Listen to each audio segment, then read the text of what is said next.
একেবারে বেশ মজার একটা মাছ হচ্ছে চিরিং মাছ। এটা সচরাচর চট্টগ্রামের এবং কক্সবাজারের মানুষেরাই বেশি চিনে। চলুন রেসিপির দিকে যাওয়া যাক। প্রথমে আমি প্যানের মধ্যে তেল দিয়ে এর মধ্যে পেঁয়াজ এবং রসুন দিয়ে দিচ্ছি। এখন এগুলোকে একটু করে তেলের মধ্যে লাল লাল করে ভেজে নিচ্ছি। এরপরে বেসিক যা যা মশলা অ্যাড করা দরকার ওইগুলোই আমি দিয়ে দিচ্ছি। মশলার ক্ষেত্রে হলুদের গুঁড়া, মরিচের গুঁড়া এবং মিক্স মশলা দিলাম। তার সাথে দিয়ে দিচ্ছি পরিমাণ অনুযায়ী লবণ। তারপরে আবারও মশলাটাকে একটু ভেজে নিচ্ছি, মশলাটা যেন পুড়ে না যায়। এখন আমি এর মধ্যে অল্প পরিমাণের করে পানি দিয়ে আরও একটু তেলের মধ্যে ভাজা ভাজা করে নিচ্ছি।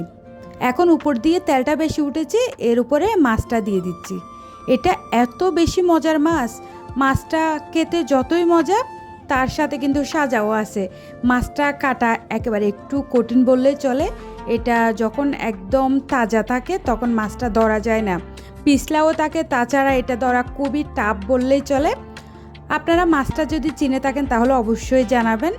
এবং মাছটা আমরা সচরাচর তরকারি হিসেবে সিদ্ধ আলু দিয়ে থাকি। এটা সিদ্ধ আলু দিয়ে একটু বোনা বোনা করলে খেতে খুবই মজা লাগে। এবং মাছটা কাটার ক্ষেত্রেও ছোটো ছোটো পিস পিস করে থাকি।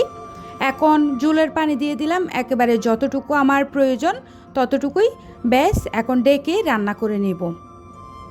তরকারিটা যখন হয়ে আসবে লাস্টের দিকে আমি কয়েকটা কাঁচামরিচ দিয়ে ধনেপাতা দিয়ে দিব।